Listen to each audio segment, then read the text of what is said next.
Diksha video lessons. Today our topic is peptic ulcer. Peptic ulcer is a very important topic. It can be asked as an essay question. In this topic, we have to cover what do you mean by peptic ulcer, what are the reasons for peptic ulcer, what are the features of peptic ulcer, and how can we treat peptic ulcer. എന്താണ് peptic ulcer? Peptic ulcer means ulcer in the stomach or duodenum. It is divided into two types, gastric ulcer and duodenal ulcer. Peptic ulcer is also called as acid peptic disease because acid of the gastric juice and pepsin of the gastric secretion produce damage to gastroduodenal mucosa which lead to abnormality known as ulcer. The ulcer is mainly occurring gastric or in the duodenum. And there are two types of ulcers, gastric ulcer and duodenal ulcer. Then we should know about some difference between this gastric and duodenal ulcer. The gastric ulcer is happening in 15% cases while duodenal ulcer is happening in 18% of the case. That means simply the most common ulcer is duodenal ulcer. And in case of gastric ulcer, the pain will happen after 1 to 2 hours of food, while in case of duodenal ulcer, the pain will come after about 2 to 3 hours after a meal. And in case of gastric, after taking food, the pain may be aggravated, but in duodenum, the pain get lessen after taking a food.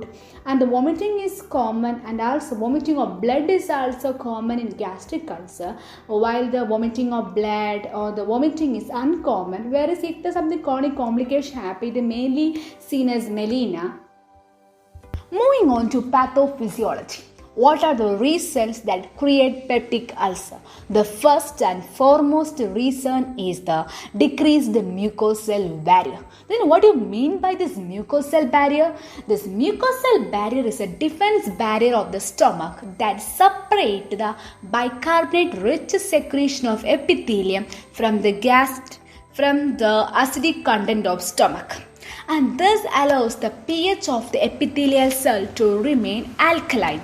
When secretion of mucus is impaired, or the bicarbonate secretion is decreased, or the acidic secretion is increased, and that create damage to the mucosa, and that lead to peptic ulcer formation. And then the damage is also created by the overusage of NSAIDs and aspirin, and the catecholamines can also inhibit mucus secretion. Moving on to the second reason, hypersecretion of acid. Chronic anxiety, stress can increase the acid secretion. In normal term, we can say that hurry, worry, curry can lead to peptic ulcer. When the acid secretion is increased, known as hyperchlorhydria, which can be seen in conditions like gastric outlet obstruction syndrome and systemic mastocytosis. Moving on to our third reason, that is infection by bacteria, mainly Helicobacter pylori infection, which is a gram-negative bacteria, and how this bacteria create damage to our mucosa and that lead to peptic ulcer. No, there are some reasons. The first reason is that this bacteria contain an enzyme urease which convert urea into carbon dioxide and ammonia.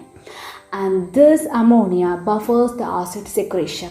And our second reason is that colonize the antral mucosa and cause local inflammation and disrupts our immune response. And second, it elevates the gastron level. Third, it inhibits somatostatin secretion. Due to this abnormality caused by the bacterial infection, initially it appears as a gastritis and ultimately it leads to ulcer formation. What are the main features of peptic ulcer? Mainly, peptic ulcer is seen as upper abdominal pain, usually in our empty stomach. And we will take some water and food when we feel this pain, and we will find some relief. Okay, and when this process is continuing, we are doing the same procedures and we are not giving some treatment to ultimately lead to some chronic complications, and that like vomiting of blood, melena, and peritonitis, the perforation of ulcer into the peritoneal cavity.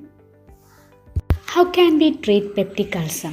There are a number of ways to treat peptic ulcer. Here are some. First, H2 receptor blockers. We all know that histamine is a potent stimulant of HCl secretion, and this histamine acts on H2 receptors. We are blocking the H2 receptors so that the HCl secretion is decreased. The examples are ranitidine, cimetidine, famotidine, and nisatidine.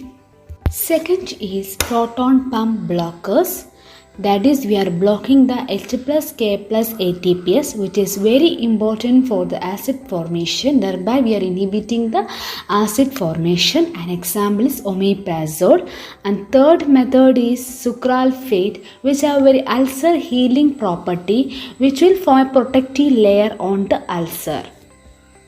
Next, by using M1 and M3 receptors blockers on which the acetylcholine acts so that the acid secretion is decreased, and next by using gastrin blockers while this method is not so prevalent today, and next is by antibiotics. We all know that peptic ulcer is also caused by infection by bacteria, so we are killing the bacteria by using antibiotics. Along with these medical methods, we should follow some non-specific measures like by using antacids, which could relieve some pain, and then by practicing yoga, especially relaxation methods, and having adequate sleep and rest, having a proper diet, use of cold milk, avoidance of spicy food from our diet, and then we should know about some surgical methods too. And we are mainly doing vagotomy, and there are 3 types of vagotomy. They are truncal, selective, and highly selective vagotomy. Truncal vagotomy means cutting the trunk of vagus nerve in abdomen just below the diaphragm. Selective vagotomy means cutting the vagus nerve that supplies only to stomach. Highly selective vagotomy means cutting the vagus nerve that innervates the parietal cells. Another surgical method is gastrotomy, means the removal of the antral portion of stomach, and since this region contains the maximum number of G cells, while a complication arising from this gastrotomy is the antrum is the main pump of the stomach that propels the food into duodenum. Therefore, antrotomy can result in food stasis. To avoid such complication, usually gastroduodenostomy and gastrojejunectomy is performed with gastrotomy.